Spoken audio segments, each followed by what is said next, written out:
Hey everyone, welcome back for another video. Today I want to talk about the collaboration that apparently we are not gonna get on the global servers of the game. Yes, we all thought that the next collaboration we will get would be Digimon, right? As the C server had in the past. But in fact, this is not gonna be the case. Instead of Digimon collaboration, we will have a Destiny Child collaboration. I don't know anything about that yet, we just have that picture, so we will have to wait until the 1st of November to check what we have in the game. But hey, in this video, let's check what we are missing from the Digimon collaboration. So this is the first costume we have, Takato Matsuda. We have also Ruki Makino, and I don't know what you think about her if you already watched the anime, but am I the only guy who wants to punch her when watching the anime? This is crazy, I hate her so much.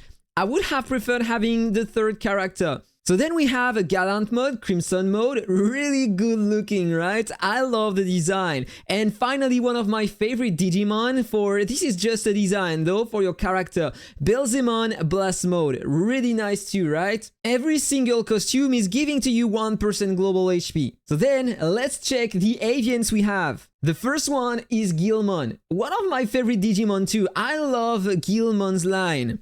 So we have at the start of the battle some AoE damage based on basic attacks, so don't expect to have a lot of damage thanks to that. And then you have 10% more attack for 5 seconds and every 15 seconds. It triggers at the start of the fight. 10% more attack can be great for a mage. Let me know your thoughts about that. Then we have Impmon, same AoE damage at the start of the fight and every 15 seconds, but that time you have a 15% more attack speed for 5 seconds, so this is mostly for an archer class. Then you have the evolutions. Gallantmon here. AoE damage based on your skill damage, your combo damage and your counter damage at the start and every 15 seconds, and then it's gonna increase your attack by 15% for 5 seconds instead of 10%. Then we have a Megidramon, and this one is different, only AoE damage. 500% skill damage, 200 combo and counter damage every 16 seconds, and then you will inflict 200% skill damage, 80% combo and counter damage per second for 5 seconds. So I don't know the efficiency of that Digimon, of that avian, to be honest. I would love to try that, but unfortunately I don't have it because I never played on the C server, in fact. I just have a baby shroom and I'm just having a look sometimes to check the news. And the last one, Belzemon.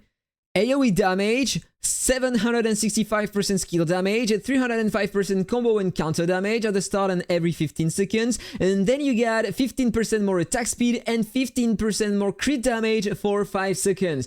That one looks amazing to increase your damage if you are an archer class. So this is great, I would love to have that, to try that. I hope that we are gonna have the event soon. Now, time to check the mounts. We will have 2 new mounts. That one, Granny, increases attack by 10% and reduces the duration of control effects by 30%. That's a better version of the Blue Ox. You have the same control effects reduction, but you have the attack increase. And the next one is the Motorcycle of Belzemon. Increases attack by 5%, and when you fall down below 70% of your health, increases attack by 1% and damage resistance by 1% every other second, stacking up to 10 times.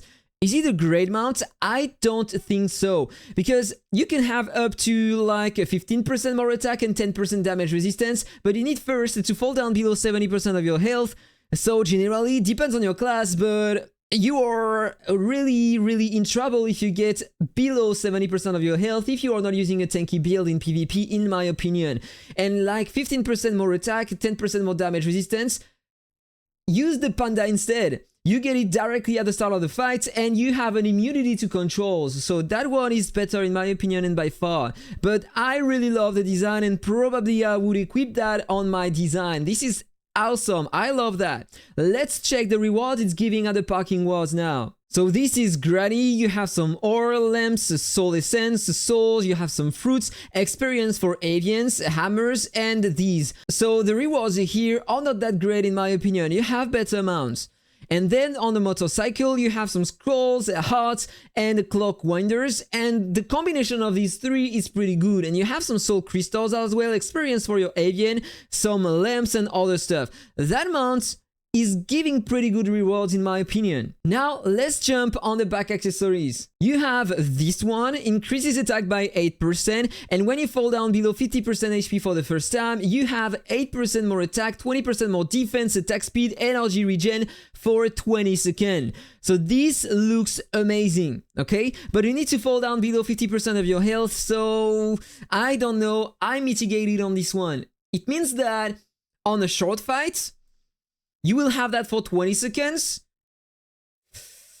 In my opinion, there are better options. One more time, the design is pretty cool, but I would rather use another one instead. Probably this one to have some more energy regen while you have the shield on your character. This is a great one for mages, or this one to have some more stats increase and energy skill regen. I think that they are better than this one. Let me know your thoughts about that in the comment below. And finally, you have the wings of Belzemon. Each basic attack increases attack speed by 1% up to 30 stacks. At max stacks, you get 20% more crit rate and 20% final crit damage. It looks amazing for a long fight. The stats increase you have here, you are gonna do the 30 attacks really fast. Super high attack speed, super high damage. The best back accessory we have in the game for a long fight. Can't wait to try that versus the Grumpy Big Head fight. So now let's talk about the two new artifacts, Gungnir and Bloodgong. Really weird pronunciation. Every 5 seconds, the next basic attack deals an additional 500% AoE basic attack damage, and when you fall down below 80% for the first time, each hit will deal some extra AoE damage based on your skill, combo, and counter damage. Below 60%, basic attack buff will trigger every 4 seconds, so this is the buff given at the start here. The next basic attack will be increased. And below 40%, each hit instantly defeats the target with HP under 5%. I would love to try that to counter the cheat amount. If you proc the cheat amount in front, if you can one-shot the target, no matter the effect of the cheat amount, that would be awesome, right? I would love to try that. But then we have another artifact, the Artifact Blaster here. Every 11 seconds, 500% AoE basic attack damage and applies Confusion Virus. Receives 1000% skill damage per second, 400% combo and counter damage, reduces attack speed, energy regen, and counter rate by 30%. It triggers directly at the start of the fight, but unfortunately every second you will have a kind of check on the target. 20% chance to dispel the Confusion Virus, so this is the debuff you had before, increasing by 20% per fade attempt until dispelled. So in fact, it's gonna remain active only 5 seconds maximum if you are really lucky. Otherwise, you can have it during 1 second only if you are not lucky, if it proc the 20% chance directly at the start, because it's gonna go like that. First second, you will have the debuff. The next second, 20% chance to dispel. Then 40% chance, 60, 80, and 100%. So 5 second maximum. But the debuffs are really cool. Imagine using that in PvP. It might be really efficient, right? But the fact is that it's gonna trigger only at the start of the fight, so everybody's gonna get disarmed at the start, right? So it's not gonna work unless you can survive more than 11 seconds, so you can cast it again on the target.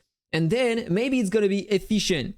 So guys, that was all for the video. By the way, here you can see right now on the screen that I wasn't joking. This is Digital Tamers 2. I already made one video talking about it. Let me know if you would like me to make some more videos on that game, because I am in endgame now. If you want to know how to get some more experience really fast, how to get the best Digimon, who are the best Digimon in the game by the way, how to farm efficiently the Infinity Tower in auto, because yes, I was able to do that. Let me know if you would like to have some more videos on that game. But yes, as you can see right now on the screen, I have a Belzemon. I am a big fan of that Digimon, and if I had to show you the save file of Digimon World The Next Order that I played a lot in the past, I got the Platinum Trophy on PS5. I'm a big fan of Digimon, and I was also using Belzemon. Okay guys, that was all for the video. I hope you enjoyed it. I really do hope that we are gonna have this collaboration soon on global servers of the game. That would be awesome. I would love to have all these designs and stuff in the game to play with them, because I'm a big fan of Digimon. As you might have noticed during the video, I can't guarantee you that we are gonna have them someday in the game, because this is clearly uncertain. This is what the moderator of the game told me a few days ago. So we can just hope that someday we are gonna have them. That would be great. Let me know your thoughts about that in the comment below. Have a really nice day. See you in 1 or 2 days in the next video talking about the new collaboration, Destiny Child. Have a nice day, guys. See you on the next time. Bye bye.